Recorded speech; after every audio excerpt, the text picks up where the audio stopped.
Buck Registry's Big Buck Podcast, episode number 97, 12 Dead Deer, with special guest Deer Project leader Dan Bergeron, New Hampshire Fish and Game.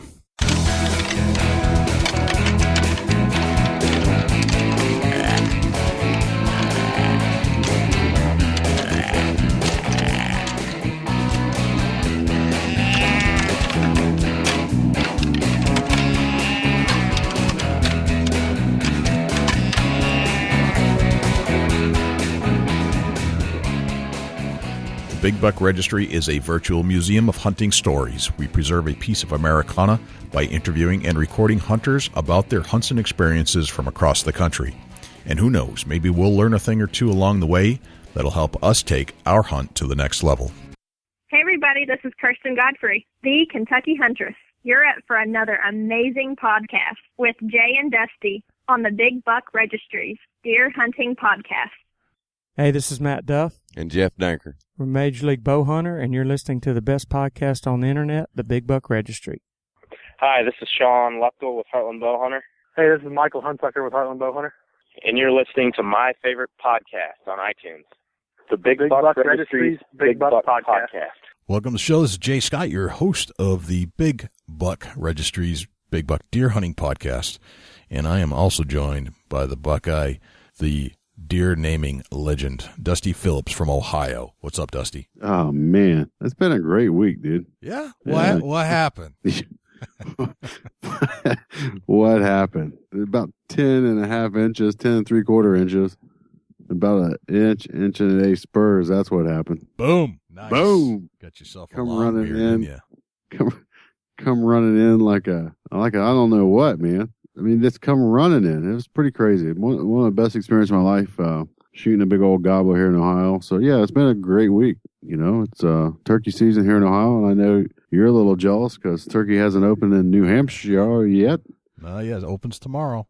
But I'm chasing number 2, hopefully this weekend, see if I can't lay the hammer on old chubby gobbler. That's awesome. And now you used a firearm that's been in your family for a while, if I'm not mistaken.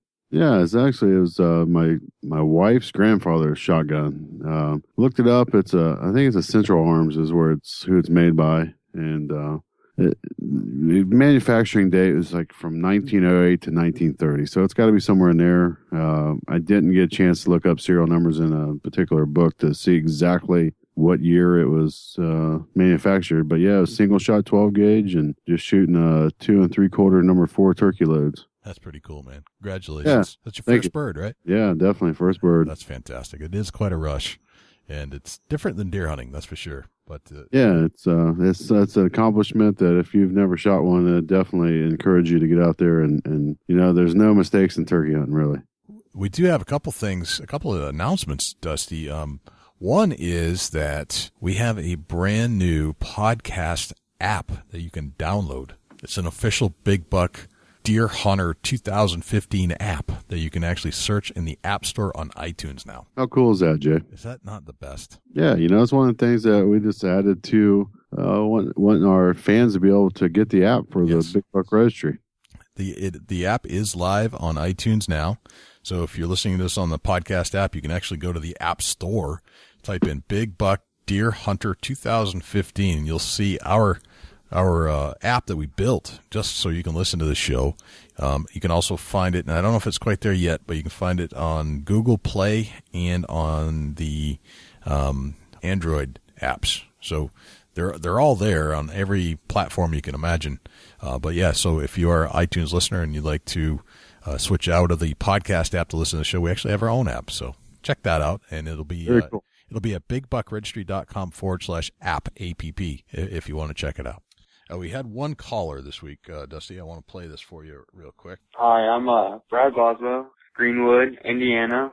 I shot a 135 in Jackson County, Indiana. When the arrow passed through the deer, it bounced off the ground, hit another doe, and killed it. So got a 135 and a doe in one shot. Thank you very much. You guys do a great job. How about that? Very cool. Imagine that. Bouncing off the ground and then hitting the doe too. Very cool. Well, thank you, Brad, for that story. That line is always there for anybody that wants to call in their quick deer story. 724-613-2825. 724-613-2825. Always there. Open hotline, open deer hunting story telephone number for you to call in and tell us your story. We'll play right here on the air every time. One other announcement is that we still have the pledge page up and going. So if you'd like to pledge for the show, it's bigbuckregistry.com/pledge. You can go there, read all about the Big Buck Registry, how we got started, what it means to us, our mission statement, and why we need your help to keep this show up and running and pay the bills. So bigbuckregistry.com/pledge. Dusty, who do we have on the show today? We're going to talk to a deer biologist, Jay. We've had some great deer biologists on the show. Oh, absolutely. Grant Woods, Jim Stickles, Dr. Carl Miller. All these great guys have been on the show. Now we've got Dan Bergeron, who's the Deer Project leader for the state of New Hampshire and a deer biologist.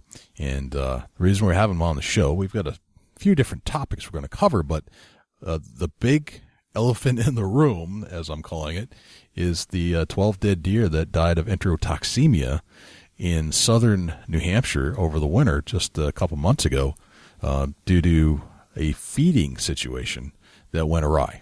Yeah, it's one of them things that it was huge viral. There was a lot of unanswered questions with that situation. And,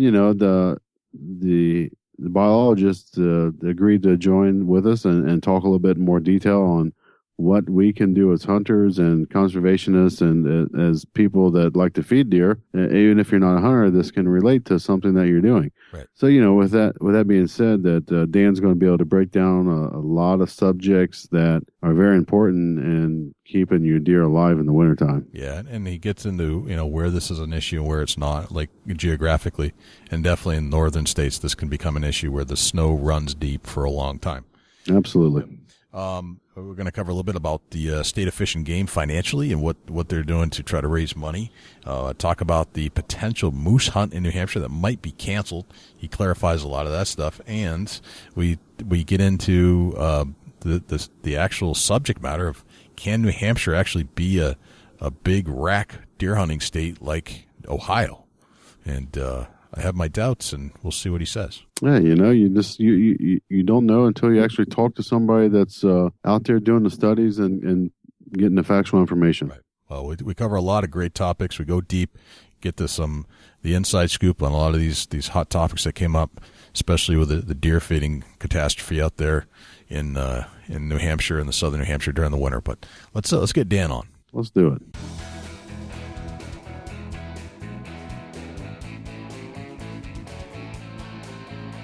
Dan Bergeron, welcome to the Big Buck Registry's Big Buck Deer Hunting Podcast. How are you, Dan?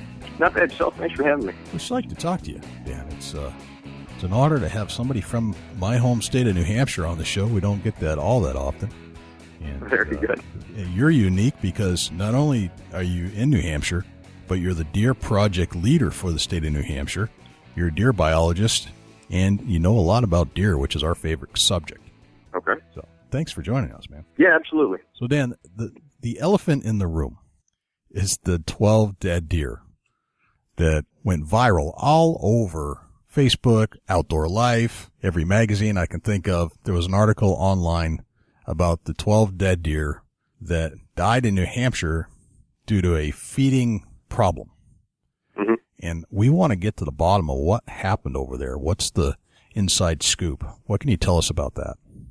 Yeah, so a little bit of background on that is I received a call from one of our regional biologists who'd gotten a call from one of the conservation officers who covers that kind of southeastern portion of the state on the seacoast. Yeah.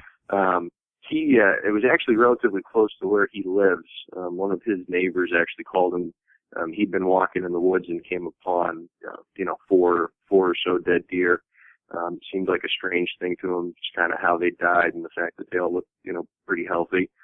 So he called our regional biologist. They went out to investigate, and as they went out, they just kind of started finding one deer after another as they kept kind of checking the area. They field necropsied 8 of the deer that they found. And again, there was no sign of predation on any of these deer. That some of them had died at different stages. So, some might have been a little older than others, but the most they saw in any of them was maybe a little bit of chewing on the hind end, but really no sign of predation.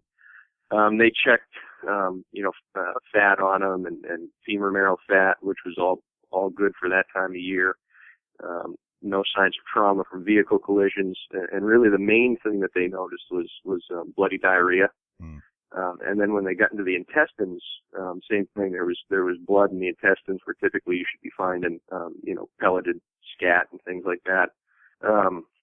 And then also, just the rumen or the stomach, all the chambers of the rumen were just completely full of a number of different things, but predominantly corn, what appeared to be pelleted feed, a grain of some sort, and then and also hay. So okay. we ended up taking one of those deer to our state vet, or the veterinary pathologist who did a more in-depth necropsy and confirmed that they died from Enterotoximia, which is a condition that's pretty well documented in deer. And what happens is when they're fed large quantities of foods high in carbohydrates, kind of suddenly, there's a number of different things it can do, but this particular condition, Enterotoxemia, it builds up, causes a buildup of this specific type of bacteria in their intestines, which releases toxins which can kill them. What town was this in? So they were found in Southampton, okay. New Hampshire, which is down on the seacoast. So, there's a number of reasons that we recommend to people not to feed deer. This being one of them. There's another condition called lactic acidosis that's kind of similar, but that's a buildup of lactic acid, which kind of disrupts the chemistry in the stomach and makes it so they can't digest their food properly. But this particular thing, it wasn't as though there was anything wrong with the food. It was how the food was introduced. As a deer's diet changes kind of gradually and naturally with natural foods as the seasons change, it has microorganisms in its stomach that also change, that help them digest those different food sources. Mm-hmm. So they have specific organisms in their stomach in the winter that help them digest things like, woody browse and things like that, which is primarily what they should be eating. So when they're rapidly introduced something like corn or grains or really any drastic change in their diet that time of year, they don't have the bacteria in their stomach to deal with it. Or it can cause a buildup of a specific type of bacteria, which can lead to their deaths. And it's happened. It's been documented most of deer's natural range where they exist. Gotcha. So this occurred in, was it February of 2015? Yeah, I believe it was back in February sometime. Okay. Yeah. Gotcha. And one of the things that we had going on here, which I think kind of helped lead to this, is we had February was a very severe month this winter for us. It was one of the most severe Februarys we saw. So winter kind of came late. So I think there was probably a lot of people that started putting food out late as opposed to starting earlier on in the season. And when you put that food out late, it can be dangerous, and you can see things like this happen. Now that's a good point. That's something I want to talk about. Is New Hampshire this year, we had over 48 inches of snow that fell and stayed. And I recall I've got game camera pictures of bare ground as late as late December, like the last week in December. Yeah. And then it started to come a little bit in January, but by the end of January and through all of February, it just piled on. Yeah. The temperatures were fairly brutal here and there, but definitely the snow was impactful, and probably, and correct me if I'm wrong, Dan, I'm just trying to understand the situation here. The snow covered the ground to the point where a deer couldn't get some of the natural browse that it would be used to. So it's almost like you've got this interaction between humans and deer that went awry, and that good intentions probably to try to help the deer, but in fact, because of the deer's natural abilities to digest and the things that are just naturally found in its gut, the organisms, the symbiotic organisms that it needs to help break down food to survive, changed throughout the season. And it was so late into the season that all those microorganisms that could potentially digest corn weren't there. Is that kind of accurate? Yeah, that's definitely accurate. And again, so for example, if someone had started feeding deer corn right at the end of the fall and kept it up throughout the winter, it wouldn't develop this condition, this, enterotoxemia or lactic acidosis, because it would have those organisms in its stomach that it needs to digest that type of food. It's why, for example, deer don't, there's no concern over this in the fall or the summer or anything when they're getting into corn and fields, because that's a naturally available food that time of year. So they slowly get introduced to it as it comes out. So their stomachs can adjust to it. We still don't recommend, even though there's ways that you can lessen some impacts like that where you won't get these conditions, we still don't recommend people feed because, there's a number of other negative side effects to feeding. One of them is increased vehicle collisions, which, in the northern part of the state, there's a lot of feeding that goes on, and our conservation officer up there is pretty much, last I heard, he's getting close to 100 roadkill deer, in the northern part of in basically the town of Pittsburgh in the far northern part of New Hampshire. Right. Feeding's kind of become a competition between people to see who can get the most in their yard. It's drawing them out of the deer yards, which, it is difficult for us because, really long term for deer to survive in New Hampshire, we need quality winter habitat, and most of what we do to try and manage that habitat is through cooperative agreements with foresters. Over 80% of the forest land in the state's privately owned.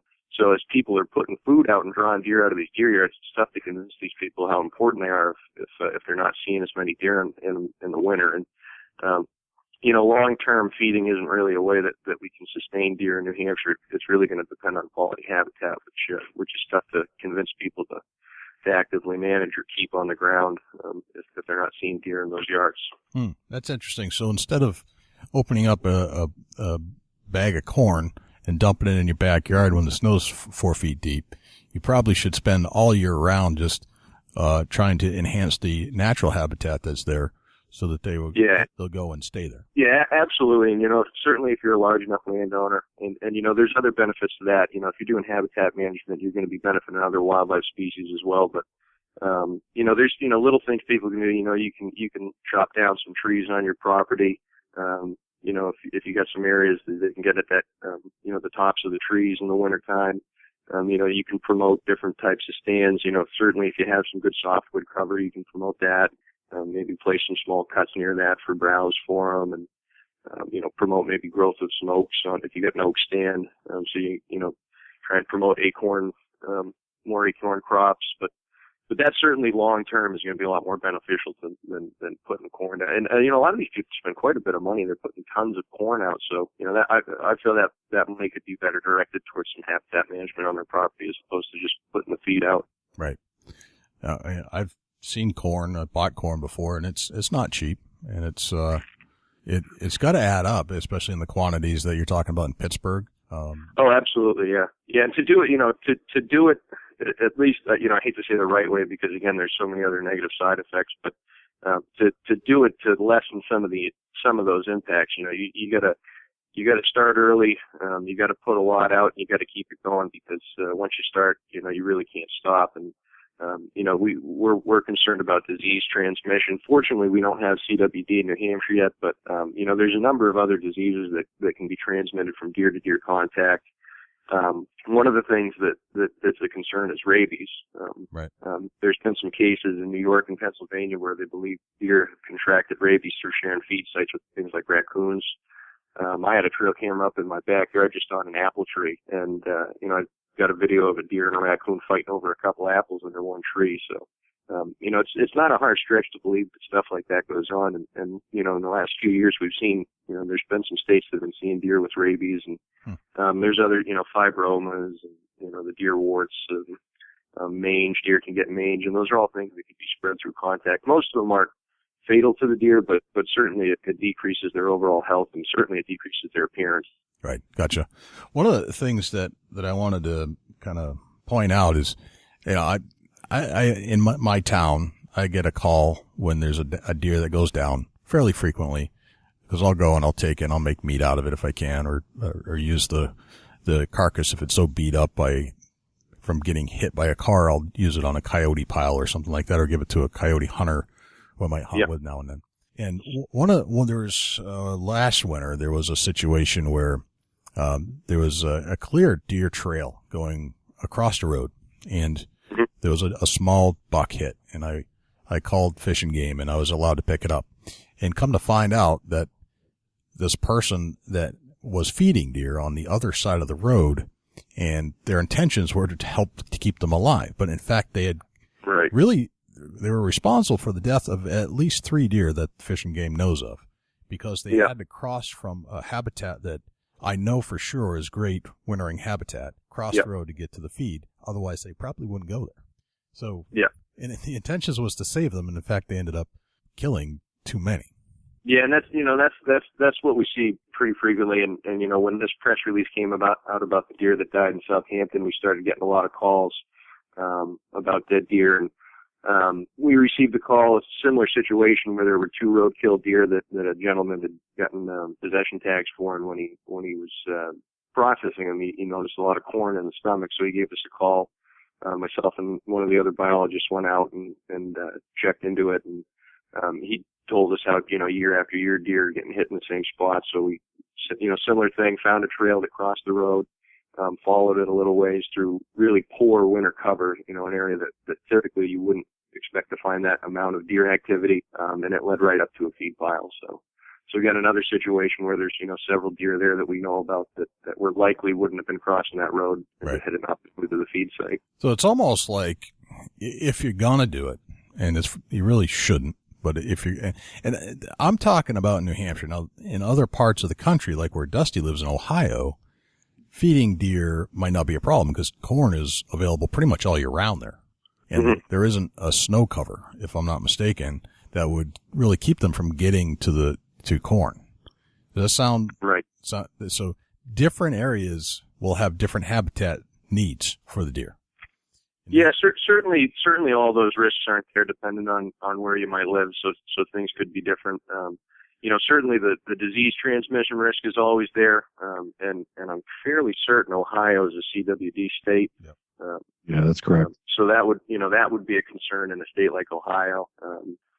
I'm one of my major concerns kind of overall just managing deer is threats like CWD and things like that, mostly because it's just spread so rapidly in a pretty short period of time that I imagine it's only a matter of time before it gets here, as opposed to whether or not we're ever going to find it. I feel it's just a matter of time. We're fortunate that we haven't found it yet, but always vigilant, hoping it doesn't show up. But right. Yeah, you don't want it to ever show up. So if you're going to feed deer, and again, I'm not promoting this. I don't think it's necessarily a good idea, especially in New Hampshire. Probably goes for Maine, Vermont, all the northern states that just get a pile of snow all year round. Yeah. Especially when we're talking about, and correct me if I'm wrong, it's enterotoxemia is what we're talking about here.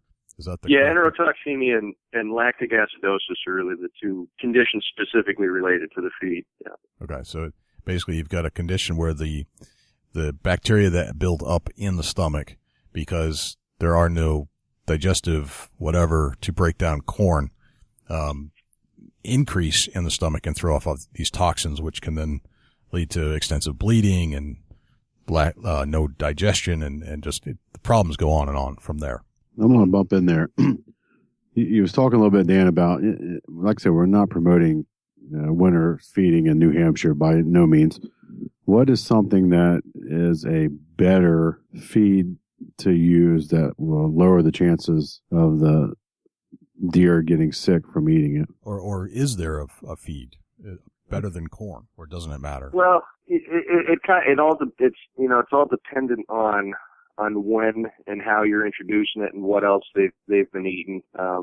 So certainly if there's something out there that's not quite as high in carbohydrates, but there's less of a likelihood if it's introduced slowly. Those are things that lessen those impacts. But again, there's a number of other things like vehicle collisions that no matter what you're feeding them, if it's drawn on the crossroads more frequently, it's still a risk there. So, I know there's, I'm not too familiar with what's in some of the commercial feeds. I know there's some that try and mix it up where it's not just straight grains. They put fiber and things like that in it.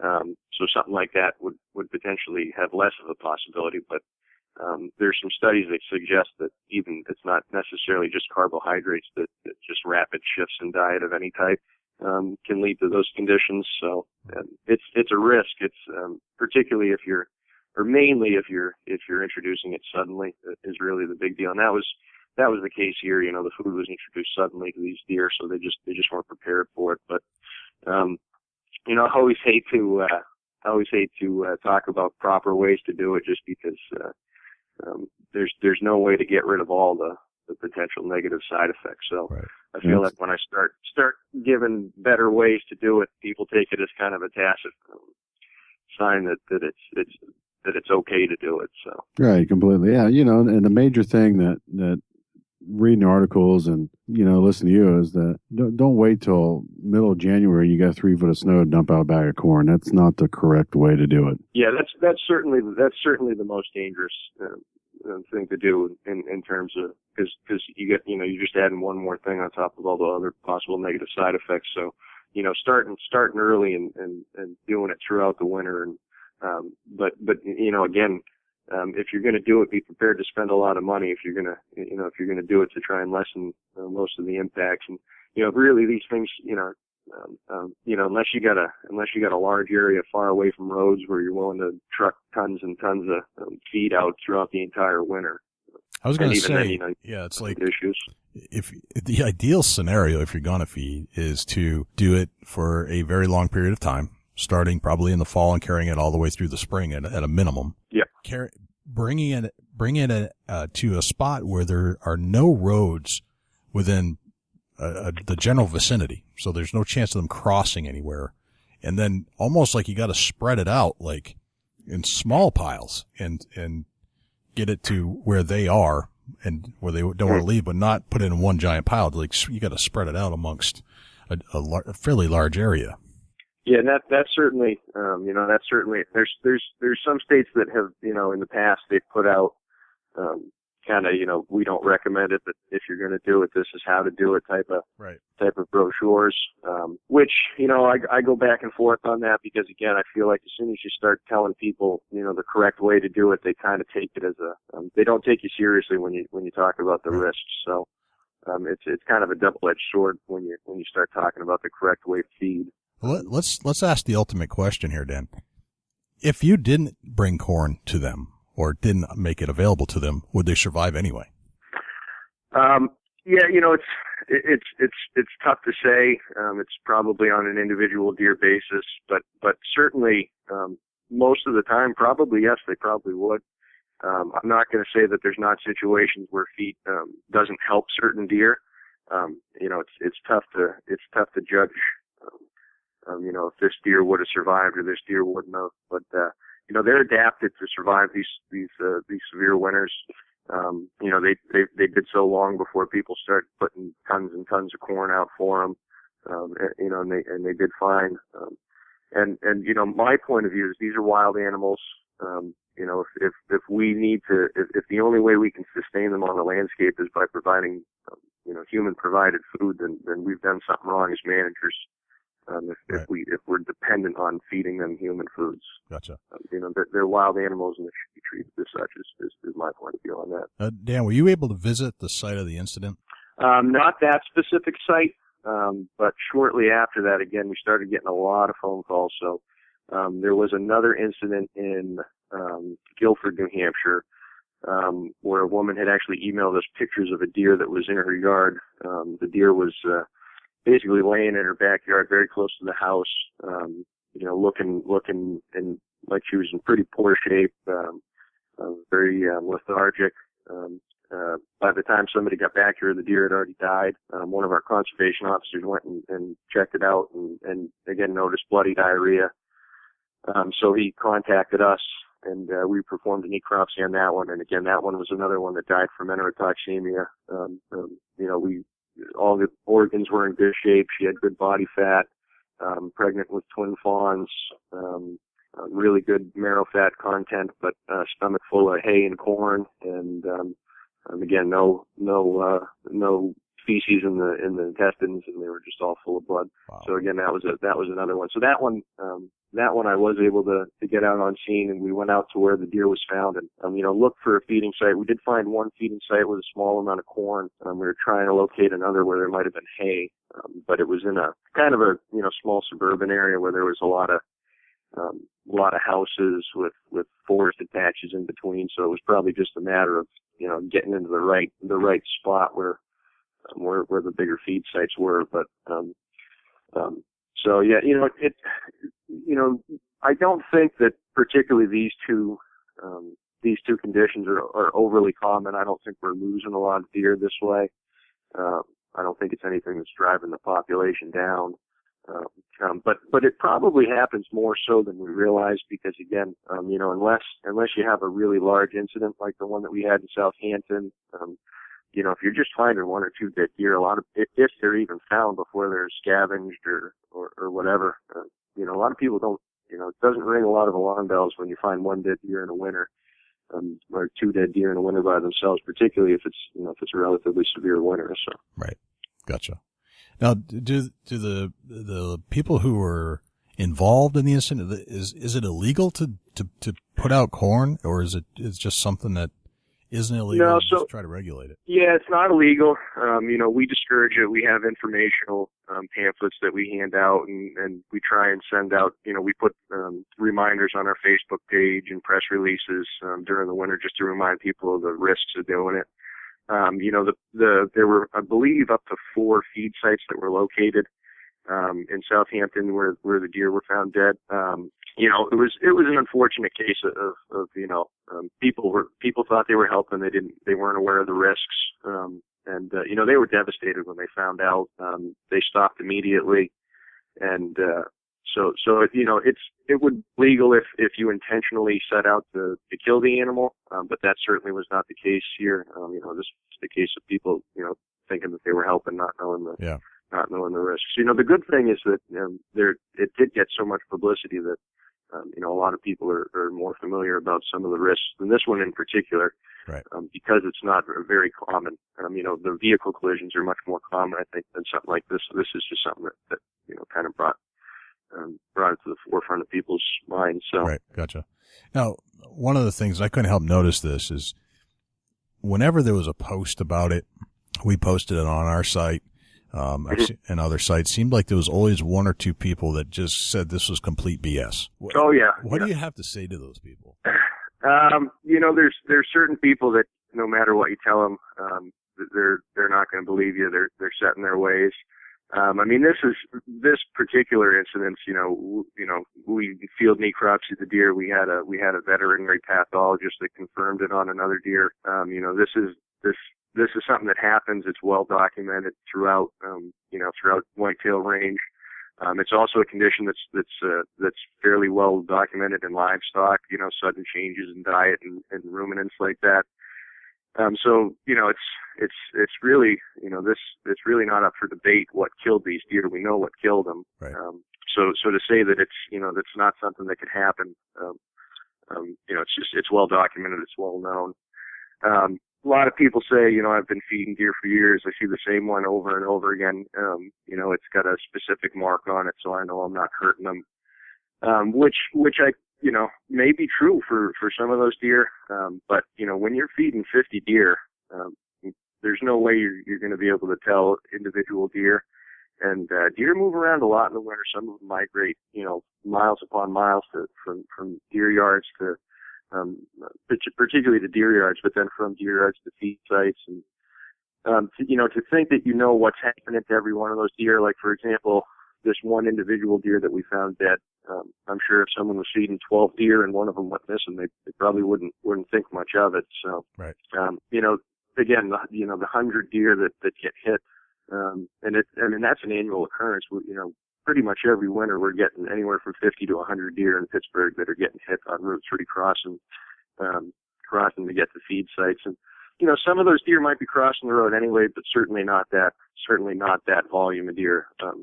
Pittsburgh, New Hampshire, it's, Route 3 in Pittsburgh, New Hampshire is not a heavily traveled road. So to be seeing that volume it's not a heavily traveled road, and there's not high deer densities in Pittsburgh. So, to be seeing that volume of vehicle collisions, there's no doubt in my mind that a lot of those are due to feeding.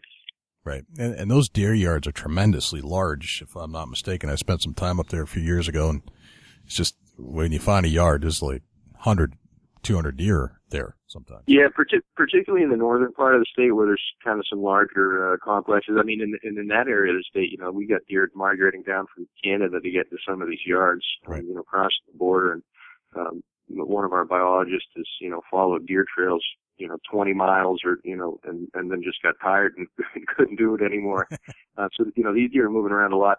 And, that's another thing to consider is that, is deer movement. And so, you could have a situation where, you thought you were doing everything the right way. You started feeding, early on in the fall. You continued it through the winter, into the spring.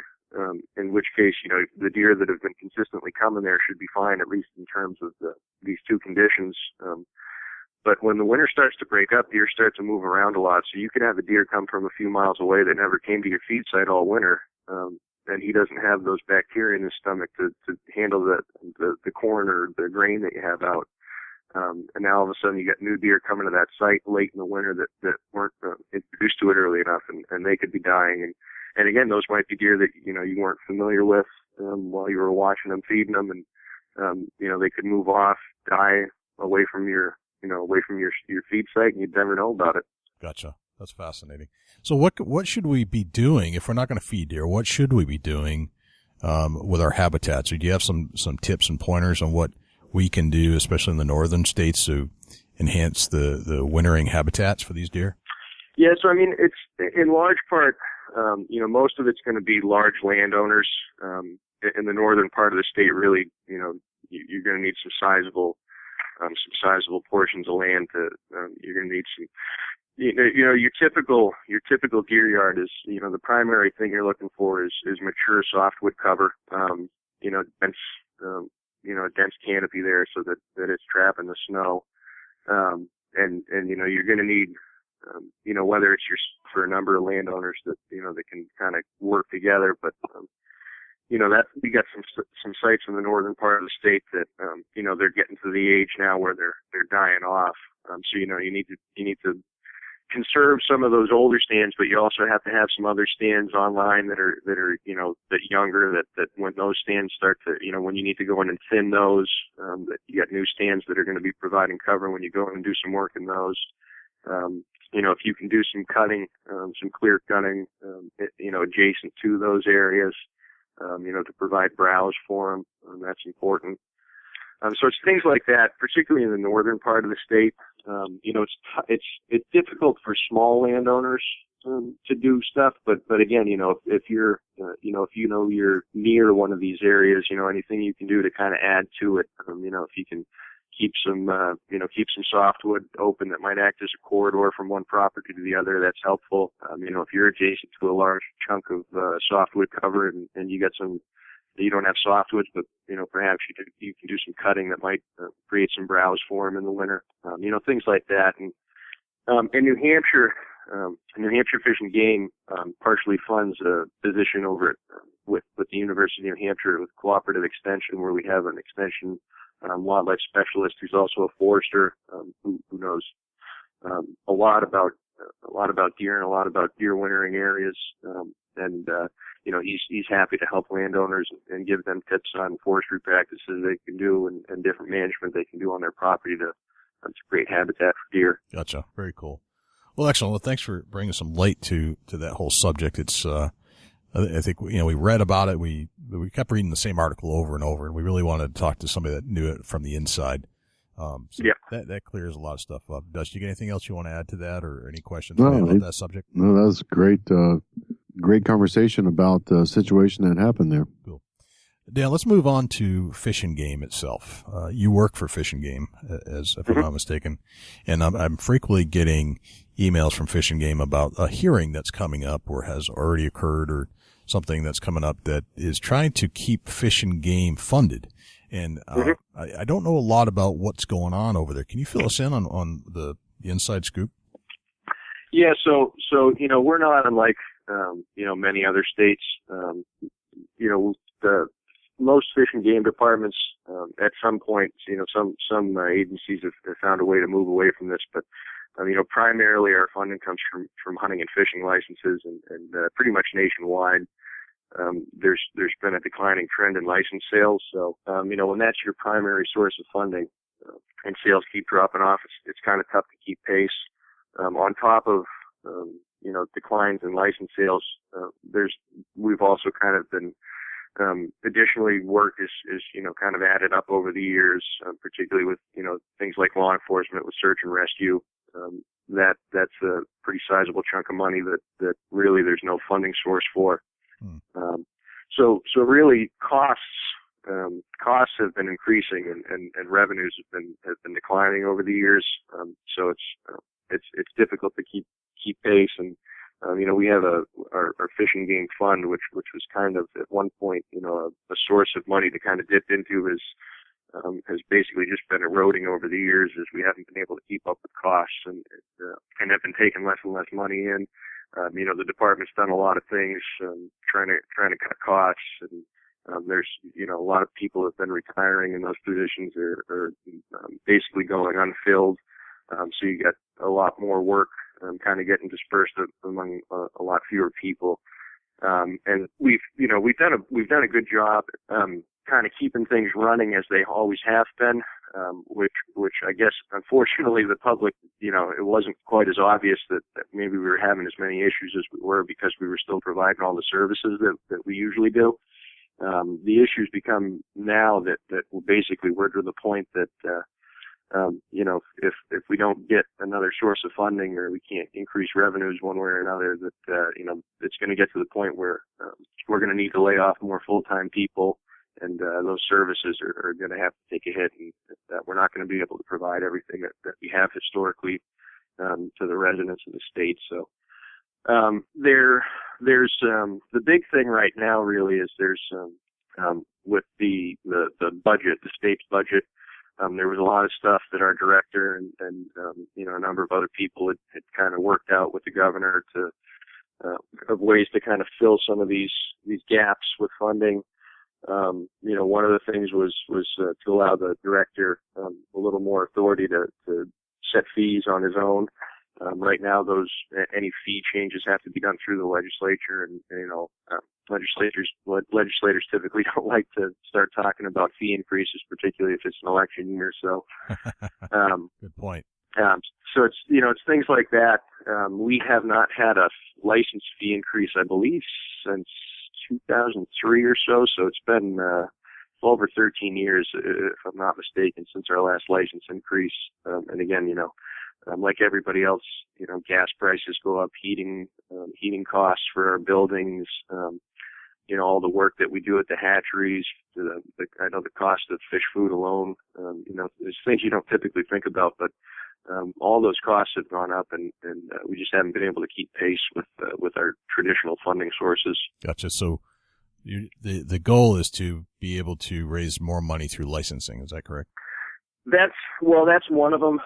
There's a number of other things that were in there. I know, and again, I should probably know better, but I kind of leave that to the people who know more about finances than I do. I stick to the deer stuff. Yeah, but, no, I don't blame you. I understand. Yeah, but no, there's a number of things they're looking at. There's been talk about different ways to get non-hunters to kind of help pay some of the costs for because really everybody in the state benefits from the work that we do, through whether it's wildlife watching or access to lakes for fishing or just for kayaking or canoeing in general.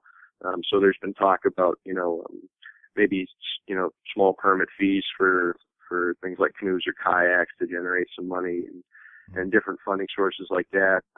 One of the other things is, potentially a portion of maybe the room and meals tax that the state has. But, the issue is that we're not the only state agency who's experienced this stuff either. And so there's a lot of people sitting around the table and really not enough to go around.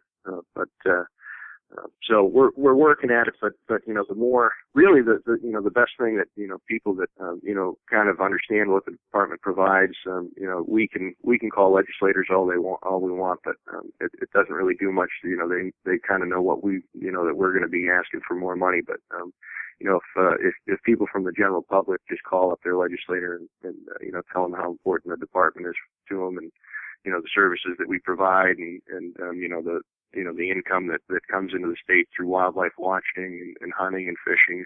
I mean, we're talking millions and millions of dollars that probably, if not more, when you start combining consumptive and non-consumptive uses of wildlife. So, right. We provide important services to the state. So, gotcha. Yeah, is that unique to New Hampshire? I mean, are you aware of other problems that may be happening in other fish and game departments or DNRs around the country? Yeah, it's certainly not unique to New Hampshire. There's, and I don't know specifically which states have found, new funding sources, but it's a fairly common problem for a lot of different states, fish and game or DNR agencies.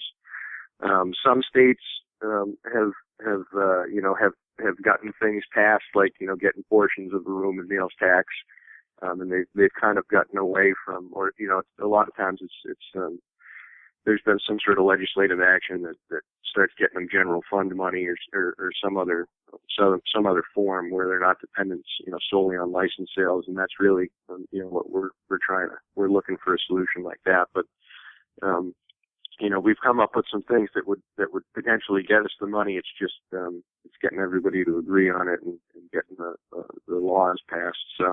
Gotcha. But yeah, it's certainly not unique to New Hampshire. There's a number of other states that have experienced and are experiencing the same things, but other states that again, have kind of shifted gears and have found a way out and kind of changed from that traditional funding source. Gotcha. Okay. Well, let's move on to another topic. And this is a big one for New Hampshire because it's so unique to New Hampshire, and that's the moose lottery. And yep. I had this article come across my desk. I sent it over to you so you could look at some more information on it. But I actually saw an article that said that New Hampshire might be considering canceling the moose hunt completely. Is that true? Yeah, so that is a little deceiving. We wouldn't be considering canceling the moose hunt. What we've done, so we're kind of going through our 10-year planning process to set new goals and objectives for our game species. And with moose, it's fairly well known that, and again, this isn't just New Hampshire either, but moose in, areas like Minnesota, Maine is experiencing the same things. A lot of these areas are experiencing some die-off of moose. So with the declines that we've been seeing in our moose population, we set some population level objectives of where we would try and, we'd like to try and maintain populations, but what we also did was we set thresholds. Basically, if we dropped below a certain level, we would suspend permit issuance, but it would not be a cancellation of the hunt. It would be a suspension of permit issuance until the population rebounded to a specific level, in which, and when it did that, when it got back to that level for, I believe it's there's specific population levels, and I believe it's if they stay at that point for 2 years, then permits would start to be issued again. So it wouldn't really be a canceling of the hunt. It would just be a suspension of permit issuance until the population rebounded to a point where we thought it was, still healthy enough to be able to be harvested. And let me just clarify that, because the permit issues are based off of zones, and zones are scattered. I forget how many there are, but there's a bunch of them in the state, and each zone, I think it's 23 or 22 zones that you pick that you want to hunt. So you might shut off some in some areas based off of the population there. And is that accurate? Like just the zone, but not? Yeah, that is accurate. So deer are managed by a wildlife management unit. Moose are a little bit different. They're managed by in management regions, which is kind of a group of different management units. So for moose, there's the Connecticut Lakes region, the North region, Central region, Southwest and Southeast. There may be one more in there that I'm forgetting, but So really with the management units with moose, we still issue permits by management unit, but that's really just to kind of disperse hunting pressure. So you're correct though, but there could be a specific management region within the state that if it falls below that level, that unit might not have permits issued, but if there's another unit that's still above those levels, then the hunt would still go on there.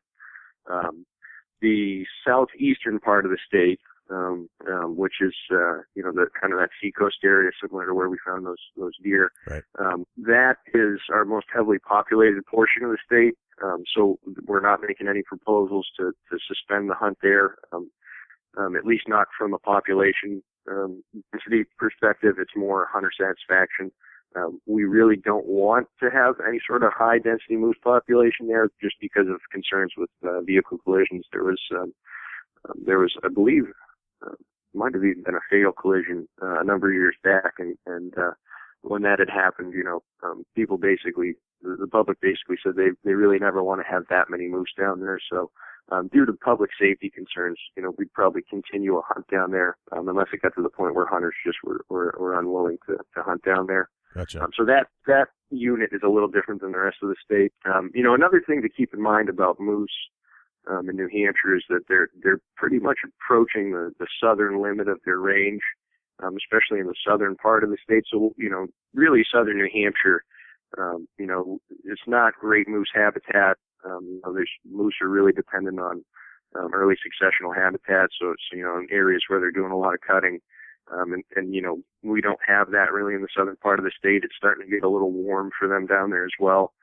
They're really built to withstand the cold. So really southern New Hampshire's not particularly a place where you'd ever expect to have a high density moose population. But, so again, there's some differences in what the goals are going to be from area to area in the state. But, okay.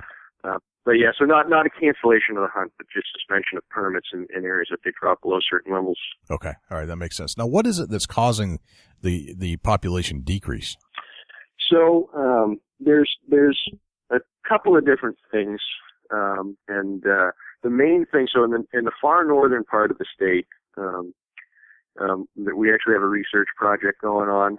It's similar to a project that the department did back in, I believe it was, early 2000s.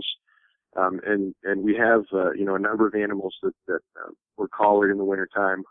We hired a company that came out with helicopters and did some darting but predominantly net gunning the animals from the helicopters to get the collars on them. And basically what we're looking for is causes of mortality. So we have a graduate student from the University of New Hampshire that's kind of heading up the research portion of the project, and he gets mortality signals from these collars when the animals die, and he's basically trying to get out there as quick as he can to determine an actual cause of death. So in the northern part of the state where that study's going on, the predominant cause of death that we're seeing is from winter ticks. It's a specific species of tick that impacts moose. It's not the same species as the black-legged tick or the deer tick that most people are common with, or wood ticks or anything like that. It's its own species, and the issue with winter tick and moose, and winter tick will get on anything that rubs up against them. They'll get on deer or bear or people. But moose really didn't evolve with winter tick the same way deer did. Deer were kind of their primary host, and they evolved with them. So deer are really effective at grooming against winter tick as well as bears and most other species. So when the ticks start getting on the other animals in the spring, or excuse me, the fall rather, they're grooming them off right then and there, so they never develop large quantities of them. Whereas a moose doesn't start grooming until the fall. And what happens is these ticks, I did that in reverse again. The moose doesn't start grooming until the spring. So these ticks attach to moose in the fall. They stay on them all winter long. So winter weather doesn't impact the ticks because they get a nice, comfy, warm place on the moose all winter. Right. And then in the springtime when they're adults, they start taking blood meals, mating, and then dropping off to lay eggs. Well, when these ticks are adults and they're taking blood meals, they swell up to the size of a grape. And there's been studies that show that average numbers of these ticks on a single moose is about 30,000. and it can be as many as 150,000 on a single animal. Wow. So you can imagine 150,000 ticks full of blood, the size of a grape. That's a lot of blood that an animal is losing in really about a 4-week period. Wow. Yeah. So it impacts calves mostly. Typically the most mortality that we see is in calves because basically they're losing so much blood, and during a time of year when they're energetically depleted. It's usually before spring green up comes, so they just cannot replace that blood fast enough. So they die from anemia. Right. The other thing that we're seeing is, so typically these ticks, they'll have they're impacted by moose density. So higher moose densities typically lead to more ticks, but also weather. And we're seeing shorter winters. So these shorter winters at the front and the back end, it's doing two things. It's allowing the ticks longer to attach to a moose in the fall. Mm-hmm. And it's also, when they're dropping off in the spring, they're landing on dry ground as opposed to on snow. So the tick survival is much higher when they're landing on leaf litter as opposed to on snow. And more of them are surviving, more of them are laying eggs. So you get these years after these short winters, where you get these kind of explosions in tick numbers, and then subsequent large die-offs in the moose population. So, and we're seeing die-offs more frequently than we had in the past because we're seeing less or shorter winters. So that's what we're seeing. Last year, I believe they collared around 40 or so animals both years. We're in the second year of the study. The first year they saw about 60% mortality in the calves. Maine saw 64% or something like that. I believe Maine's doing a similar study in conjunction with us. And this year we thought we were doing good, but really it was just mortality kind of kicked in later, and now we're up. So I checked in with our regional biologist, and he believes we're up around 70% mortality. Holy smokes. With our calves. So it's another bad year. Wow. So, I mean, this causes a problem, not only for the moose, but also for revenue for Fish and Game, because. Yeah, absolutely. Yeah. I don't know how much money the moose lottery brings in, but it seems like it had become more and more popular every year. It had, yeah. And, certainly we would generate a fair amount of revenue from that, but, again, our primary concern is the resource and the moose population. And, we've consistently, backed off of permits, for years. And really, we're to the point now that we're issuing so few permits that, it's having, that's really not having an impact on the population. The primary cause of death we're seeing is, we're seeing, these die-offs from winter ticks, particularly with the calves. But the other thing that we're seeing is, even on years where we don't necessarily have a large die-off, yearling moose, for example, they're getting drained, and they're not able to kind of get themselves back into good enough shape. So productivity is dropping off as well in a lot of these areas. A lot of our yearlings aren't reaching kind of the minimum weight that's required to successfully reproduce. Wow. So we're not recruiting a lot of calves into the population, and also our yearlings are not they're unproductive. Our twinning rates have dropped off. Productivity rates have dropped off. So really we're older moose tend to do okay. They don't get impacted quite as heavily, but really you need that recruitment to keep that population going, and that's really where we're being impacted. Okay.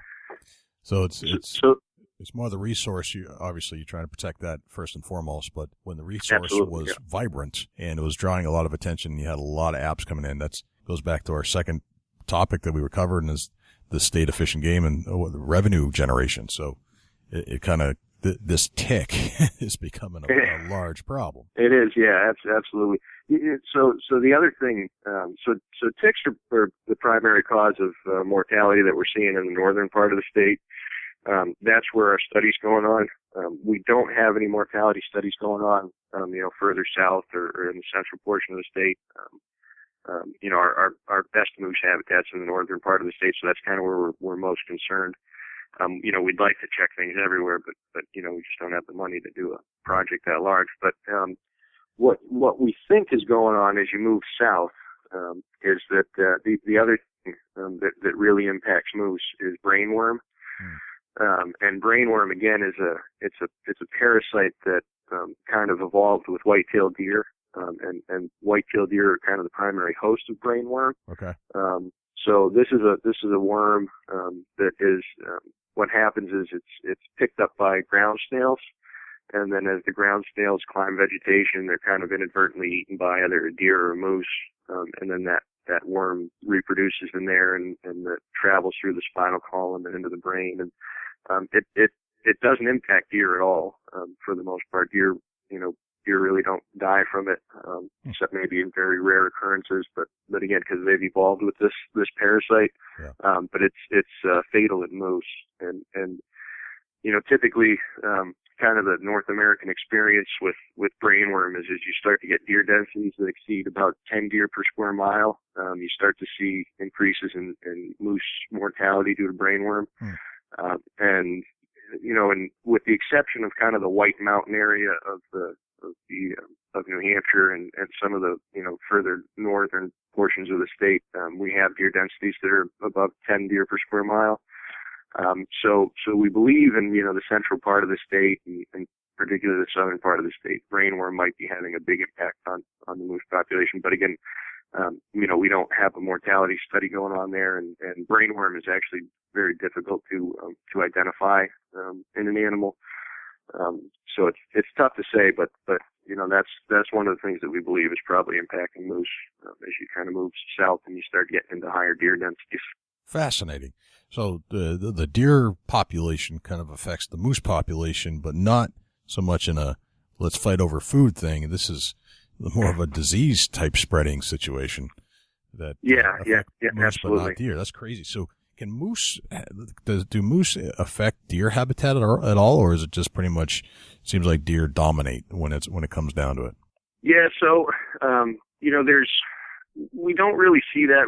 There were some studies done back in the 90s in New Hampshire where they looked at how moose browse might impact browse availability for deer in deer yards in the northern part of the state, and there was some potential there for some competition, but by and large, moose don't really act the same way as deer do. Their behavior's different in the winter. They don't, unless it's a really, really, really severe winter, moose really aren't yarding up the same way as deer do. So they kind of, they're in some different habitat types. They don't overlap quite as much as you'd expect. So we don't really think that, and in the northern part of the state, our deer densities are pretty low, or our moose densities they're our highest, but again, they're not overly high either. So we don't really think that there's too much competition in terms of food availability between the two. But certainly parasites is a concern, particularly as you start getting into those higher deer densities. Okay, interesting. Well, it's just fascinating how moose and deer they all affect each other in some way, shape, or form. It's quite a cycle there. Let's move on to the last subject of the day, and I know Dusty's been waiting for this one. Okay. So we are the Big Buck Registry, Dusty and I. This is us. We are the Big Buck Registry, along with 155,000 hardcore deer hunting fans who love big deer. And I named it the Big Buck Registry because I wanted to not exclude small racks, and because a big deer is a big deer is a big deer to me and to Dusty. However, Dusty lives in the land of large racks, and in Ohio there's large racks that are grown in Wisconsin and Saskatchewan and Kentucky. Why is it that New Hampshire is not known for large rack deer? Is it the habitat? Is it the way we hunt? What do you attribute that to? Yeah, it's primarily two things. It's habitat. It's habitat, which is really in New Hampshire is impacted by our soil productivity, and it's our severe winters. So New Hampshire's the granite state, unfortunately, and we have, there's a reason that everybody moved out west an abandoned, agriculture out here Right. back in the 1800s. It's because you can't grow anything. That's predominantly, why we're probably, not to say that we don't have big deer and we don't have deer with big racks. We certainly do. But again, we're a small state with really unproductive soils, and severe winters. And with deer, particularly near the northern limit of their range, which New Hampshire is getting close to that, their primary concern is putting on body weight, to survive those winters, and antlers are kind of a luxury to deer in areas like that, yeah. Particularly with unproductive soils. So, their main focus is put on that body weight, and then they start, then that energy starts going to antlers when their body size gets big enough, which is why, as you head to northern latitudes, body size of deer increases, Right. From some of those southern areas, because it's more important for them to have those larger bodies. So, we're more known for large bodied deer, as opposed to large antlered deer. And again, the fact that we're sitting on a big slab of granite, it's not going to help with antler growth. Recently, I was looking through some stuff, and our GIS specialist had put a map together for me a couple of years back, and it was deer kill per square mile, in the state, which, it's not 100% correlated with density, but it's a pretty good index of deer density in the state. I then found another map that was generated by, I can't remember where, but they'd used some information from the Department of Agriculture, and it was the most productive agricultural land in different states. And so when you looked at the two maps, they were pretty much identical. In the portions of our state where we have the most productive soils and the most productive agricultural land, it matched up almost perfectly with our deer densities. Which just kind of goes to show you that, where our state is most productive, so is our deer herd.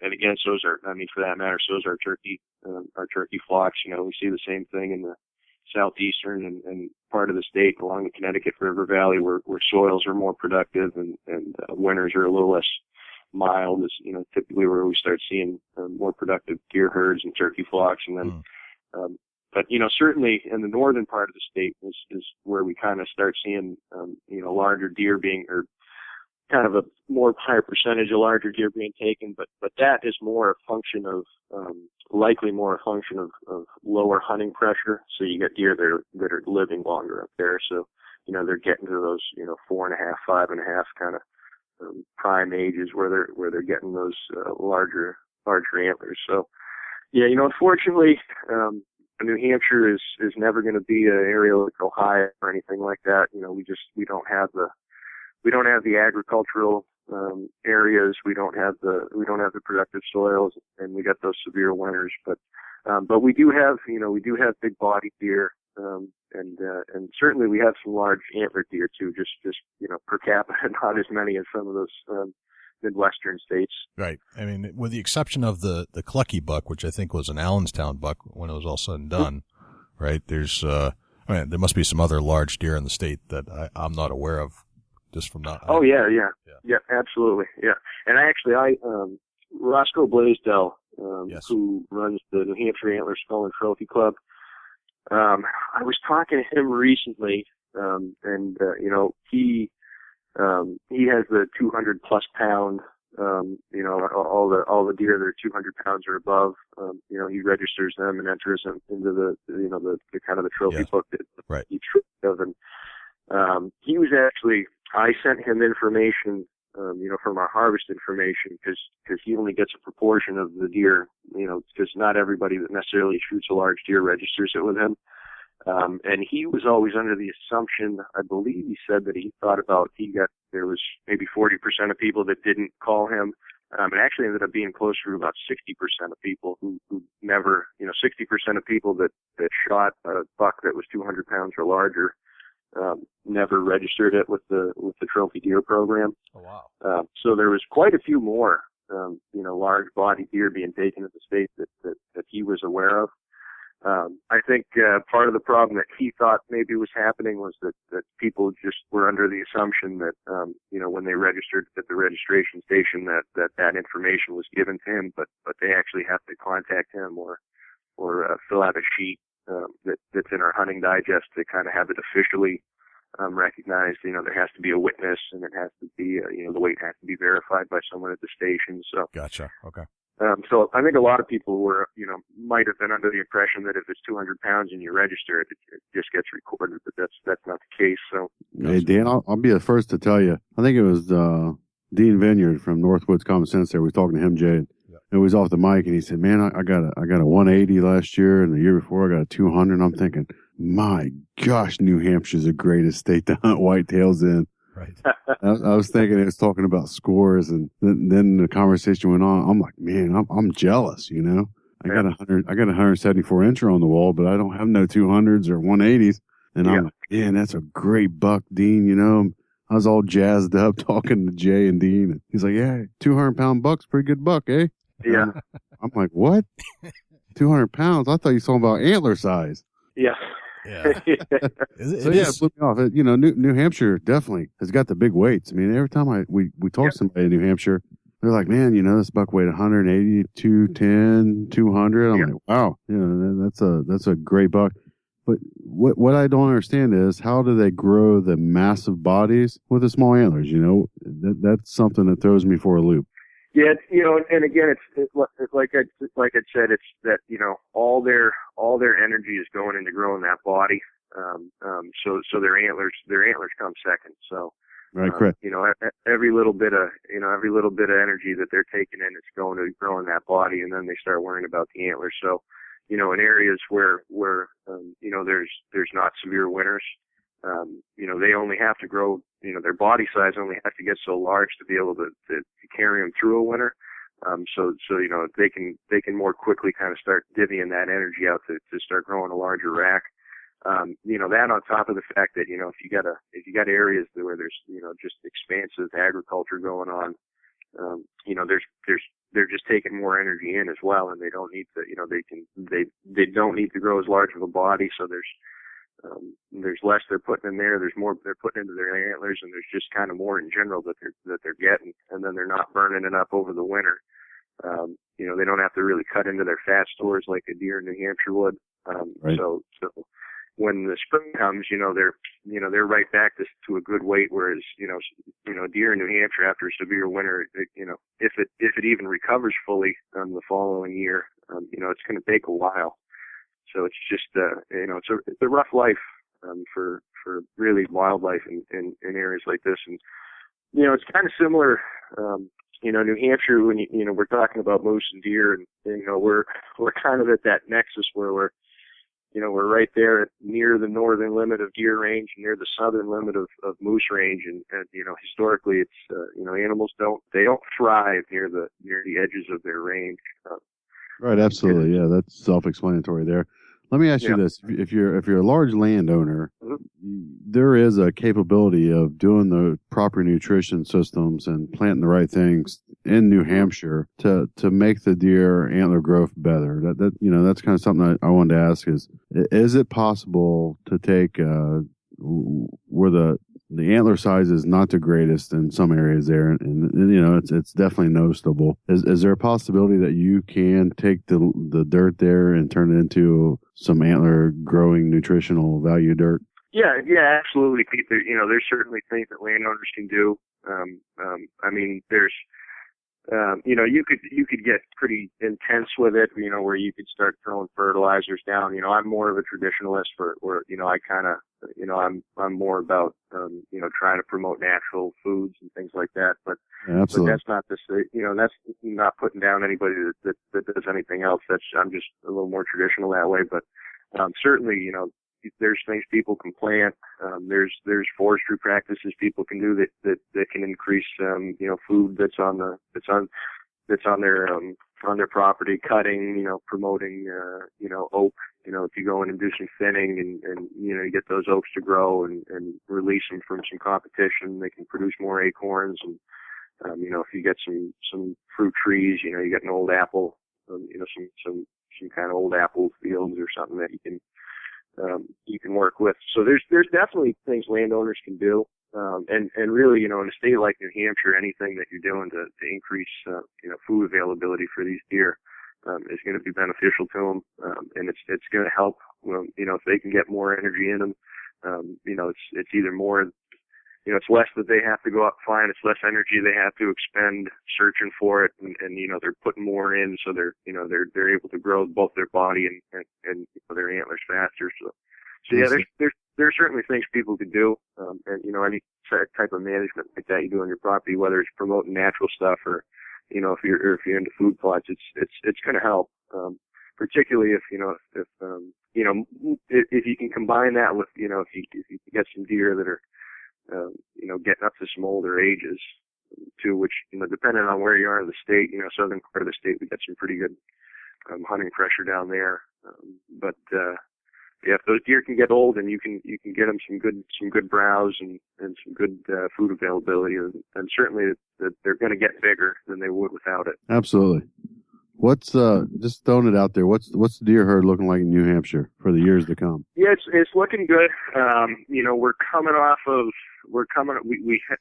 We had a stretch of extremely mild winters, which really helped our population grow. We had, I think in the last 6 years, I want to say we had 3 of the mildest winters on record. These past 2 winters have been more severe, so that's going to impact the deer. This past winter, we don't really feel like it impacted them as much as you would have suspected from how the winter played out.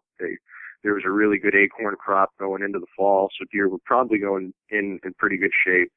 The snow came late, so it didn't really come until the very end of January, and so the month of February was brutal, but it was a pretty, in the grand scheme of things, it was a fairly short period of time with really bad weather.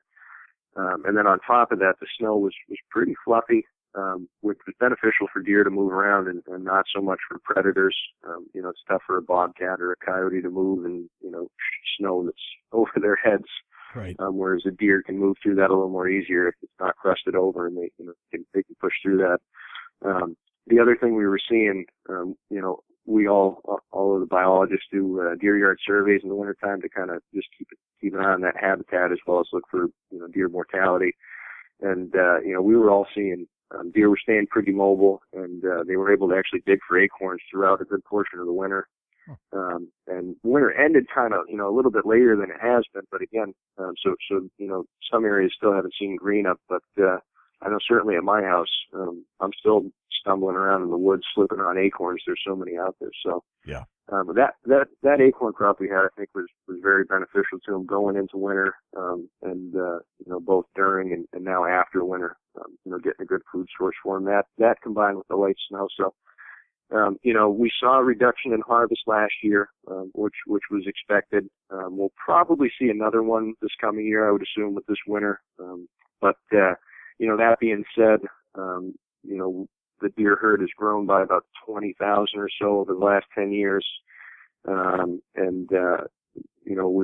We're consistently having, kind of record harvest levels. So the deer herd's looking good. They're healthy. Our antler, beam diameters, our weights are consistent. We're not seeing really any declining trends in that. So health of the deer are really good. So we're looking good. We don't, again, because of where we are, we don't have a lot of numbers, but, our deer are very healthy, and, we got a lot more than we had 20 years ago or so. So they're looking good. Awesome. Very good. Yeah. Where's the next state record buck going to come from? What county? Oh, geez. That's tough. That's a tough question because we seem to, we got a kind of spattering of deer all over the place that, getting some nice deer. Typically they come from Pittsburgh. That would probably be your safest bet because that seems to be where kind of the majority of our 200 plus pound deer are getting taken, kind of up in that area. So, just odds, I would say probably there, but, you never know. We get, sometimes you get in these southern portions of the state that are heavily developed. I know a couple of years ago there was a 240 some odd pound buck that came out of Bedford, New Hampshire. And likely it got into some of those suburban neighborhoods and it was basically a refuge during the hunting season, and put some age on him, and he was able to get up to that big size. So, you never know. That's the thing. You never know where they're going to come from. And again, we typically have, when I'm looking at them, they're kind of coming from all over the place, but the majority of the bigger ones usually do come from further north. When you start getting into you get out of the White Mountains, although some get taken there too, but hunting pressure is just so low there. You're not seeing a lot getting taken there, but. Gotcha. Okay. Well, before we let you go, Dan, I got just a couple quick questions. I want to see if you could leave us with some answers to these questions. They're basic, but if you had to recommend just one tool that you need to bring into the woods with you every time you go in the woods, what would it be? A weapon. A weapon. Good. I like that one. That's a good answer. All right. You're not going to get a deer without one. That's a good point. No, geez, boy. I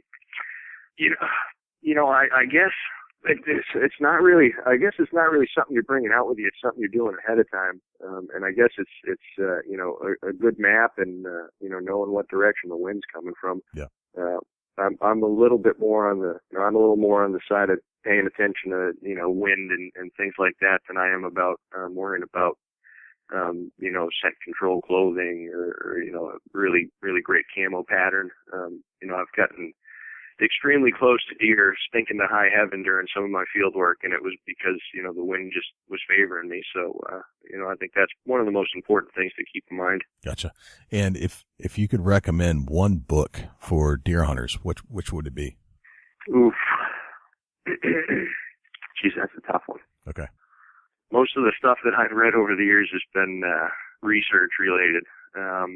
So I guess I guess that's what I would recommend. I wouldn't necessarily recommend a book.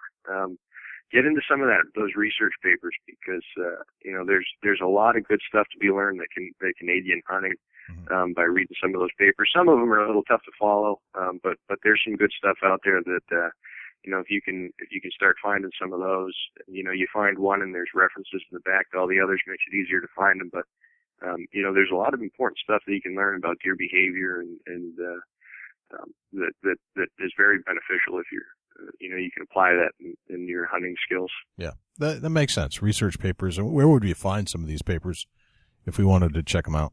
It can be tricky because some of them, you need to get subscriptions to, but, really, if you get on the internet and you just start Googling something that you might be interested in, usually you get some stuff that starts popping up and eventually you find something. But, I will say that QDMA's website, they're pretty good at giving some research-based references. But, so that's maybe a starting point. But, once you start getting into some of them, it starts getting easier to find others. But, I typically would get them through the university. Now that I'm not there, we got some subscriptions to some of these journals from the department. So, gotcha.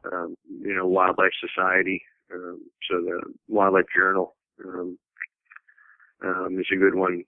But there's a site, I believe it's Bio1, and that's you get I don't think you necessarily, not everything is, you get the full story, but you get the abstracts, and then, if you get the names, you can start finding links to them in other places. So, and sometimes too, like DNR websites, we'll have some information with links to research papers like that as well. Sure. The other thing to do is, if you got a local cooperative extension, so if there's a university extension program, there's likely somebody there that can, or just your fish and game department, you can call up the biologist and maybe they can get you, some specific references. Gotcha. Excellent. Dusty, any last questions for Dan before we let him go? No, I sure don't, Dan. We really appreciate you joining us. Yeah, not a problem. My pleasure. Dan, where can we reach you if people are listening to this show and they have further questions? Can they reach out to you at the Fish and Game Department somehow? Yeah, absolutely. The number to our wildlife division is 603-271-2461, and they can just call up and ask for me. Excellent, man. Thanks for joining us on the Big Buck Podcast. Yeah, absolutely.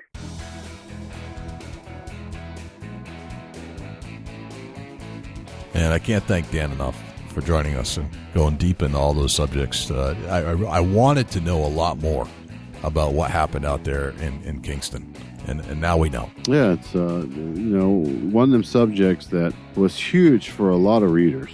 It was. It's very informal, but there were some untied loose ends with that. Right. And I feel like we chased after that and maybe tied up some of them loose ends. Yeah, Dan was very informative. Glad we learned a lot about all the subjects between what's going on at Fish and Game and raising money and the moose hunt and how it relates to deer. I didn't realize that, the deer and moose habitats and certain biologies and infectious diseases actually carry over from species to species, where it affects the moose way more than it affects the deer, and the deer are actually the carriers. I had no idea about that. And then we just, I think we kind of sealed the deal about New Hampshire being the granite state. Nothing grows here, so there's no chance of having a giant antler in New Hampshire for the most part, other than certain areas. Yeah, it's almost like you got to build a buck there. I agree. Chubby Tine's tip of the week. Do we have one? Yeah, we do. And I'm going to get into a little preparation for a few months away that the whitetail season's coming. And here on the Big Buck Registry, we're all about big bucks. If you get a moment and you've still got tree stands out in the woods, you need to go and give your straps a little bit of a release on letting the tree have some room to growth. Good one. And that's something that more and more I see that, oh man, I went out there and my stands all dug into the tree. Well, what good's that do? Right. That opens up the tree for some damage to the bark and the internals of the tree, seeing moisture all the time. So, take a couple hours one Saturday morning. And I know everybody's turkey hunting, but if you're turkey hunting, you're usually out in the woods that you're deer hunting in. Take a few minutes and throw your safety harness on, climb up and just release that ratchet strap. Take that pressure off, retighten it down enough where you can climb down safely and let it be for the summer. Right. And then we'll get into fall preparation later. And I'll remind you then that, hey, if you give your tree room to grow, you need to go retighten up everything and check everything out. You should do that naturally. Safety first, but let's think about the trees that them stands hang in all summer. Good point. It's a good point, and often overlooked. We often forget about those during this time of year. So. Absolutely. Well, where can we find you, Dusty? Yeah, you go to Chubby Tines, Facebook.com/Chubby Tines Outdoors. You can send me an email, Dusty@BigBuckRegistry.com. Jay, where can the people reach you when you're not on the mic? Well, you can find me at BigBuckRegistry.com. You can always shoot me an email, Jay@BigBuckRegistry.com. Of course, Dusty, we are now featured on the Outdoor Podcast channel, which is a channel on iTunes, but also at OutdoorPodcastChannel.com. You can find us over there. As far as going to our Facebook page, Facebook.com/BigBuckRegistry. Twitter is Twitter.com/BigBuckRegistry. You can find us on the Prepper Broadcasting Network as well. And if you'd like to submit the giant buck that you shot over the last year, or maybe even if it's a Throwback Thursday from way back, send that into it's BigBuckRegistry.com/mybuck. And I think that's it, Dusty. Did I forget anything? Big buck everywhere. Big buck. Yeah. You want, if you got a small business and you're looking to sponsor, Jay, you want to mention something about that? Absolutely. We have set up a new sponsorship situation here. So if you are an outdoor podcast lover, and if you have a product that you think would be suited to the outdoor deer hunter, and you would like to get some exposure and you haven't done so yet, maybe a small company, big company, or anything in between, we do have a sponsorship set up now. And you can go and check out all of our rates, find out how many downloads we get, find out who our people are, who our listeners are, who our fan base is. You can go to BigBuckRegistry.com/sponsor. And you can download the infographic right there, give you a quick synopsis of what's going on behind the scenes. And you can also get all the little details about who listens to this show, who's on our Facebook page, and find out who our Big Buck Nation truly is. And it's all right there at BigBuckRegistry.com/sponsor. I think that's it, man. Awesome. Yeah, that was a good show. Absolutely. I'm Jay Scott. And I'm Dusty Phillips. This is the Big Buck Registry's Big Buck Deer Hunting Podcast. See you next week. Can't wait.